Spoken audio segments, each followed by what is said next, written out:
Hi everyone, this is Mami Lynn again, and for today's video, sino po ang nakakakilala nito? Taas po ang kamay, hindi, joke lang. Nasubukan nyo na ba or nakakain na ba kayo ng pako? First time ko nga po itong lulutuin nang inakala kong damo lang ay gulay pala. At bukod nga sa napaka-healthy nito ay napakasarap pa. At ngayon nga ay susubukan nating magluto ng ensaladang pako. Kaya tara guys, mag-start na tayo.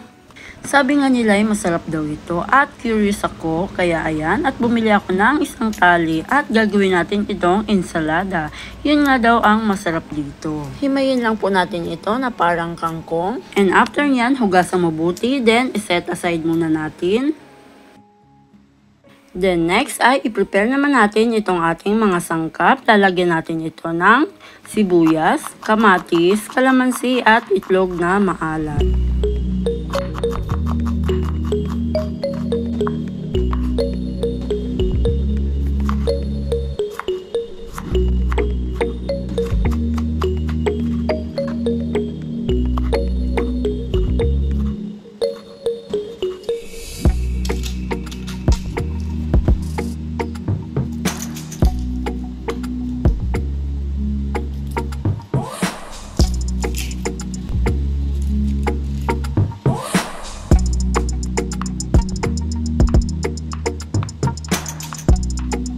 At alam nyo ba na ito ay napaka-healthy? Kaya sa mga nagda-diet dyan, tara, manguha na tayo ng pako. At ganitong luto nga po ang pinakamasarap dito. And then next naman po ay ang ating dressing. Gagamit po tayo dito ng suka.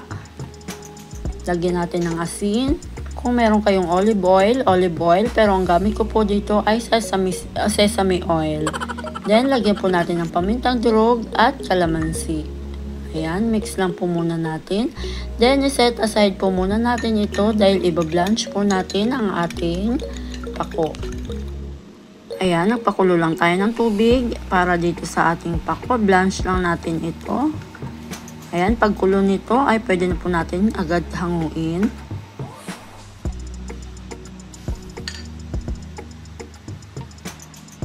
Ayan, after nyan, lagyan po natin siya ng tubig. Or kung may malamig kayong tubig ay mas okay po yan para ma-stop po kagad ang cooking process niya. Ngayon naman, pagsamasamahin na po natin ang ating mga sangkap, ang ating pako. Then, lagyan na po natin ang ating sibuyas. Then, after po nyan, lagyan na po natin ang ating kamatis. Mas maraming, mas masarap. O, diba? Punong-puno. Then, ang ating itlog na maalat, lagay natin dyan sa ibabaw. Ayan. Then, after po niyan, ang ating dressing. Lagay na natin siya. By the way guys, kung umabot ka man sa part ng video ito at hindi ka pa nakasubscribe, uy baka naman, ayan, pa-like, share, and subscribe na din po. Then, click the notification bell para updated po kayo kapag may bago tayong uploads. And, pa-comment naman po kung saan lugar nyo ito pinapanood para alam ko kung saan na nakarating ang ating ensaladang pako. Thank you! Ngayon naman, i-mix na natin ito para naman matikman na natin yan. Sa mga hindi pa po nakakasubok nito, i-try nyo na to mga mi. Napakalutong, napakasarap at healthy po nito. Ayan, tara guys, kain po tayo. Sarap nito. And thank you for watching guys. Sana ay nagustuhan at masubukan nyo ang ating ensaladang pako. God bless po. Bye-bye!